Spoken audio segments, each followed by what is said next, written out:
Oh, that's all right. So calling together the meeting of the Finance and Audit Subcommittee, and it's November 6th, 2023. Our first order of business will be to elect a chair for the subcommittee. I think, Erica, you should probably do that. Okay, so I need a nomination for who can be the chair of the, who would like to be the chair or who would like to nominate someone to be the chair of the committee. I nominate Marcia to continue if she wants to. Okay, I've had a nomination for trustee Marcia Croninger to continue. Trustee Gullett-Moore. I have a question. Trustee Croninger, how long have you been the chair of this committee? Frankly, I don't remember because it's an on and off committee. We reconstituted it relatively recently. So. Okay, so a year, 2 years, 4 years? I don't know, but I don't think 4 years. I don't think we've had the committee more than 2. It sounds like. And Trustee Everett, you don't have any interest in being the chair? No. It's just that I think that it would be good if either Trustee Everett or myself become chair, because this is, I don't think it's good to always have the same person all the time. I have no problem with that. I mean, I think Trustee Everett is saying she's got enough on her plate. If you want to do it, you're welcome. I'll be more than happy. I just thought maybe Trustee Everett want to do it because she's been on the board longer than myself. Thank you, but no thank you. I would be interested in being chair, and would definitely lean on you, Trustee Croninger, for any additional insight since you've been doing this for quite some time. Oh. Okay, so that is a self-nomination. Do I have a second to that nomination? I'll second. Okay, so it's been moved and seconded that Trustee Gullett-Moore will be the chair of the Finance and Audit Subcommittee. All those in favor, please say aye. Aye. Aye.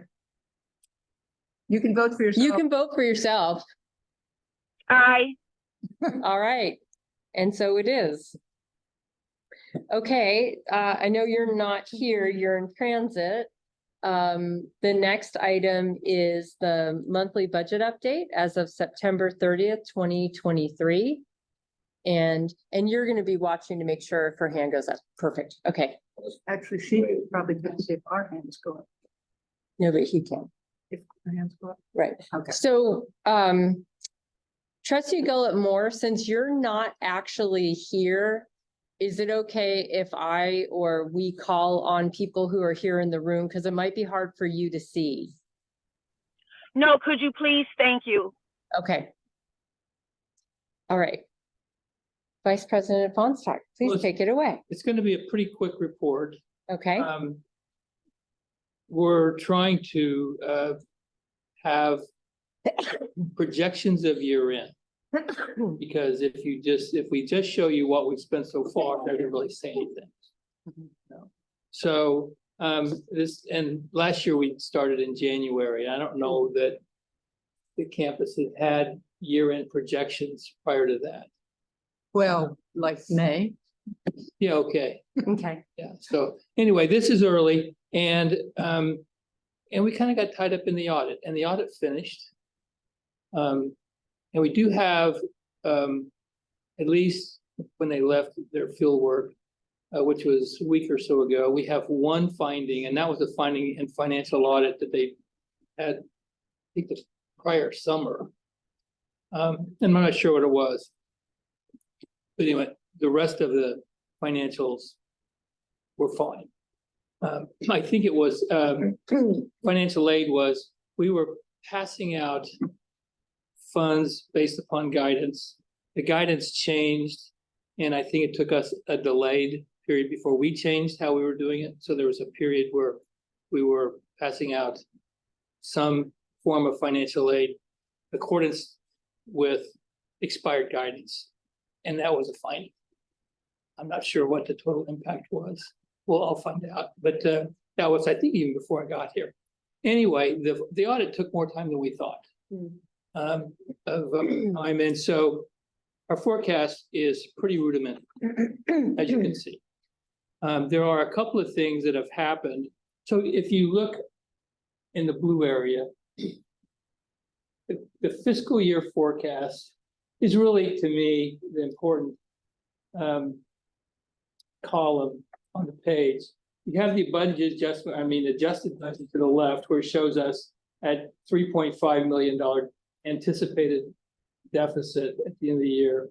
And it's gone up just slightly, 3.6. But again, we're really early in the year. So a lot can go on. But there are two things that that I know will create a new report, a better, more informed report in December. One of them is we're starting to get a picture of our international students and out of area. And they're down. So that will make that deficit go up. So that's one thing that, Are they down significantly or just moderately or just noticeably? I think I heard today that international students were down between 15 and 20%, something like that. Mhm. That's I counted 20%. Yeah, big. On a meeting earlier today. Said 19. Yeah, yeah. The rounding probably. yeah. That's big. It's a pretty good size. Yeah. It's a pretty decent number. Had- I don't know what out of area was, Oh, out of state, not out of area, out of state, which is another component of that. So yeah. that's on the negative side, on the revenue side. On the other side, on the transfers out, you can see we had budgeted 3.2 million. And that's what we have today is our forecast. But we, as you know, have leased space to Antioch. And also our food service, I think, we're doing better in that. So, but those two things combined, I think, will reduce Mhm. the transfer out. Now, I don't know if it will reduce it to the extent that we're losing international students. But those are two things that we'll bring back next time. There'll be a little bit better update. Anyway, you drove a long ways. That's the report. Yeah. That's kind of the report. Yes, it's early. I wanted to tell you about the audit. I wanted to tell you about two things that we know different in them.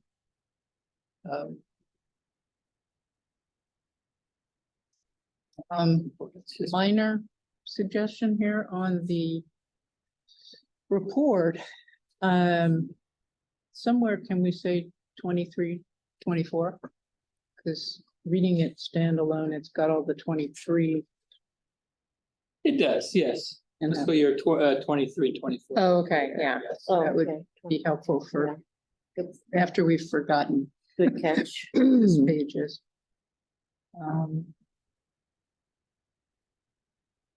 What was our census date? Our census date was, I want to say September 11th, I think. If I can look up the out of state. Sort of. Let's see.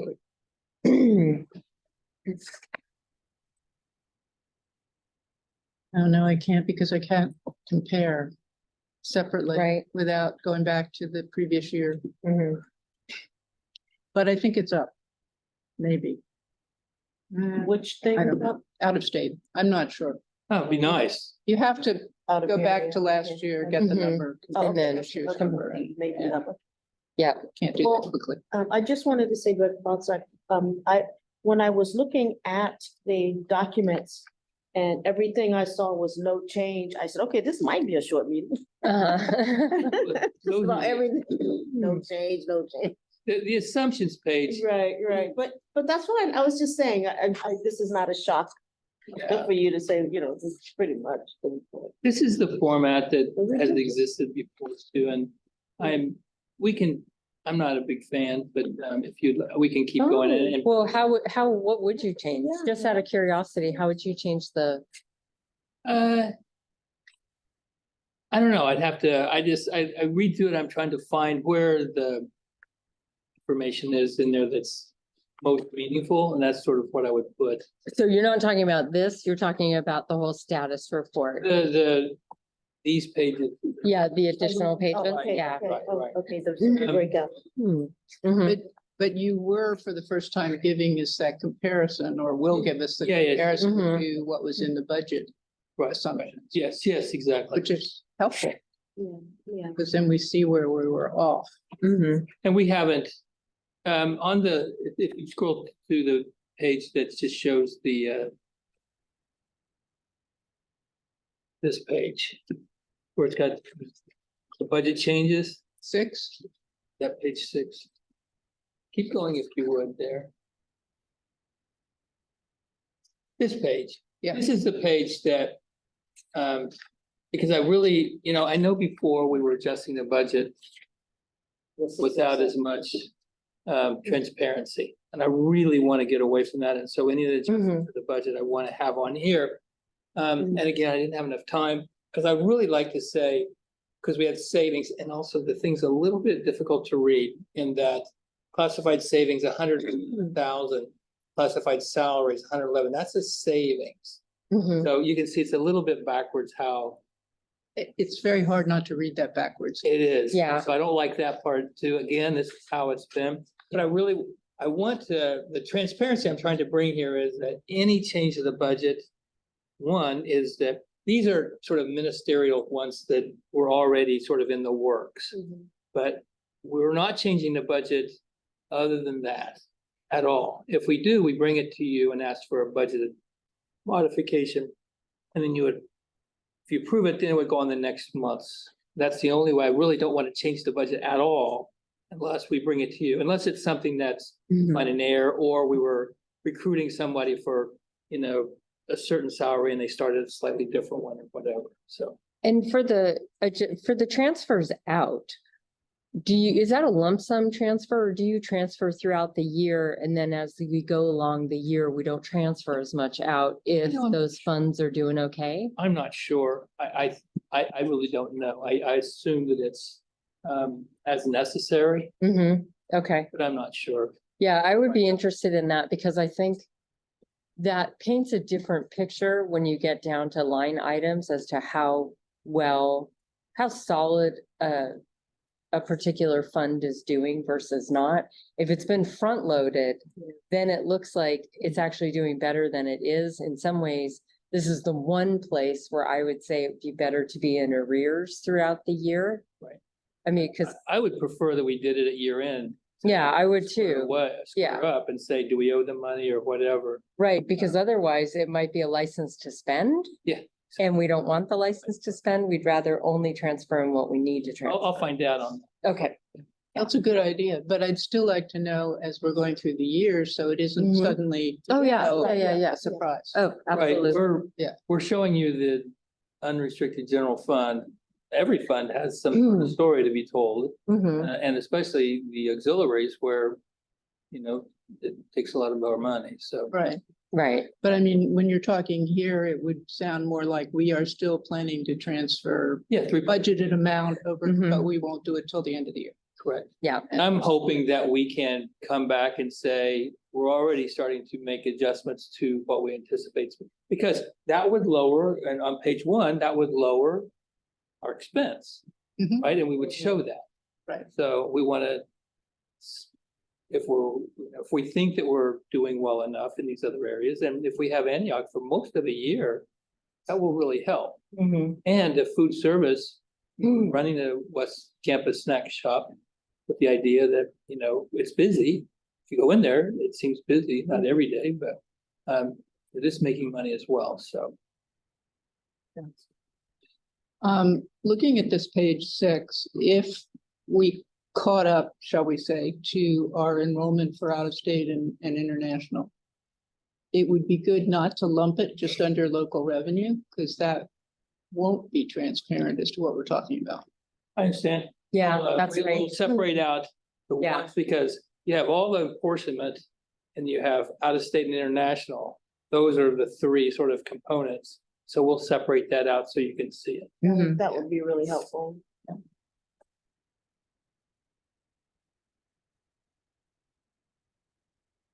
For my own edification, why didn't this committee meet? There was a time period when we said really everyone on the board needs to understand the budget better. And Gotcha. so we need the full presentations. Okay, that makes sense. And it was during COVID too. That created a little bit of a different scenario, but yeah. But then, you know, the meetings got a little bit more bogged down and we thought it would be better for us to be, you know, a little bit more clear and defined Yeah. about certain terms and certain issues instead of hashing a lot of stuff out that still didn't get resolved and Right. there's still not enough clarity. Now, Like- Brian, your emphasis on transparency has been really helpful. Mhm. We're having, I don't know if you saw the board agenda, but we have another 30 contracts. Yeah. So we're really Y'all didn't see before. Yeah, yeah. did not, Yeah, Not that many. right? no, We're really trying to do procurement as it's supposed to be done, done. you know, I appreciate following the that. ed code. Public contract. Public contracting code. All of it. Yes, we are. We're trying. Yes. Okay. Okay, well, A quick meeting. yeah. But Could we maybe talk about other things that might go on the agenda?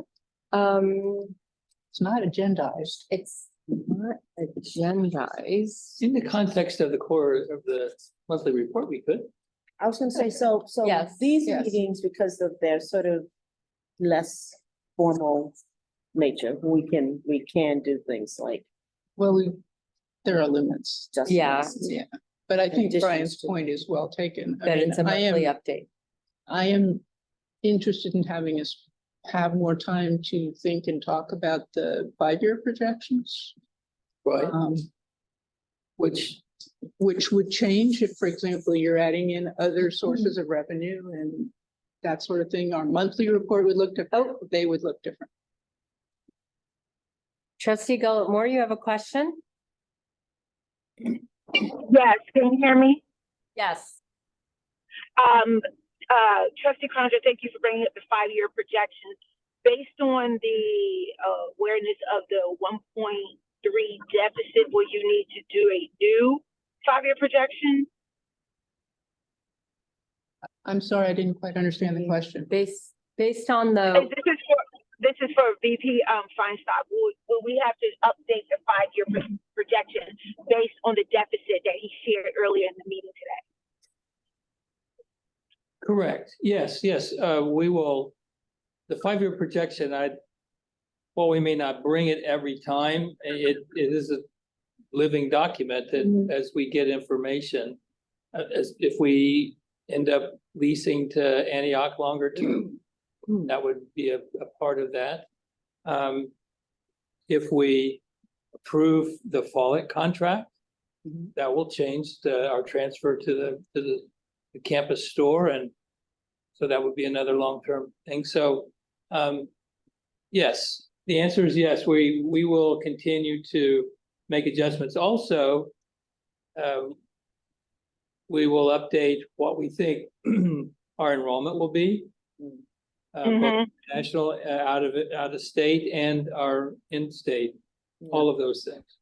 So yes, all of that will change. And Thank you. And I would hope, I mean, last meeting of the board, you said we need to start some of these efforts relating to spending less money on facilities tomorrow. That was last month. Some of that might be able to show up at some point. If we make progress on the various goals that we have to increase efficiency, lower building expenses. Correct. Right. As we move people out of spaces that they're in and into other spaces, consolidating, it opens the opportunity for us to either close that building, take it off of our fusion reports, shut the electricity off, like we did ESL. We've pretty much cut that building off. it has mold, no one goes in it. It's a Using it as a store, yeah, we're using it as a storeroom right now until we tear it down. But if we get out of, if the FRC moves, purchasing, the warehouse moves, security moves, HR moves, those buildings, again, we can shut them off or we can rent them. There's demand for us to rent them. So either way, that will change our, cost. Sure. So, anyway, so yes, all of that is, and like I said, that is, we need to do that now.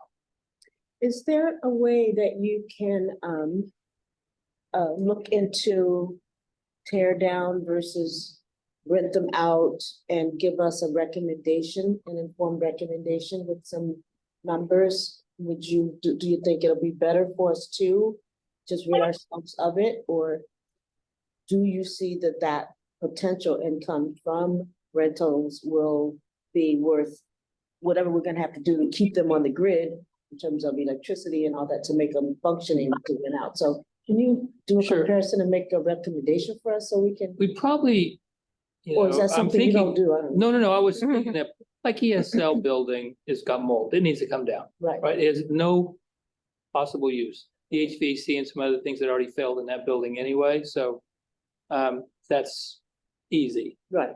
Easy part. We moved journalism out into their new room, and there's an empty building right there, which we're using for people coming and going, but that's a great one to rent. It's a nice shape.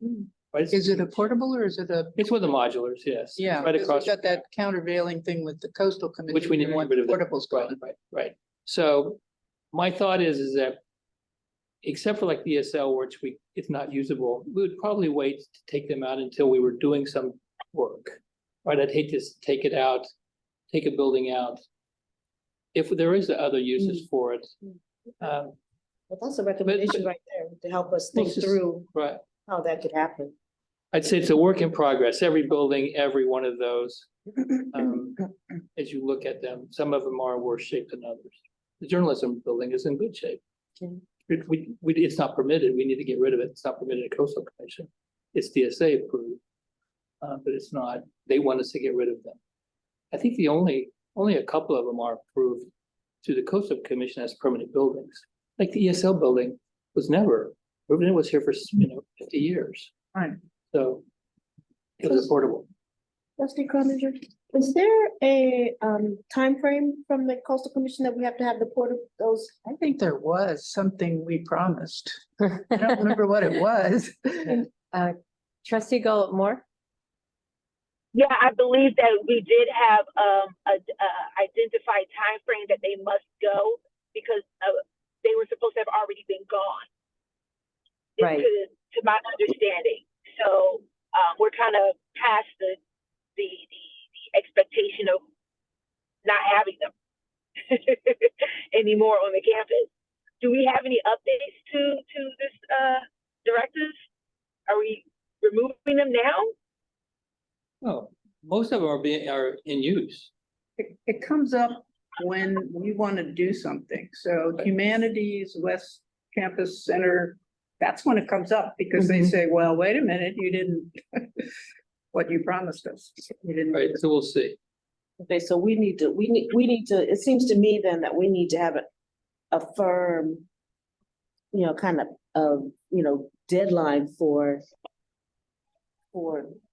demolishing or getting rid of those facilities if we're already past the recommended and expected time frame. So we should be able to project out when we think we can do it, right? And then, so maybe the board should think about setting ourselves a deadline for that. Well, it also relates to space utilization. Space utilization and the facilities. Oh, right, so. Because we don't want to move people out willy-nilly when built strategically. Right. Yeah. We want to have Right, that's what I'm saying, we need to be, because if we don't say, look, we gotta start doing this, people will keep going on as if Right. there's a rolling deadline instead of we have an out point. Mhm. So, agree. That's my report. Okay, awesome. All right. Any questions out there in Zoom land?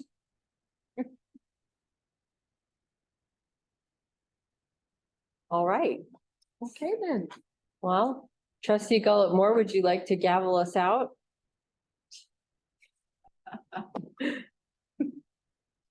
But consider us gavelled that the meeting is.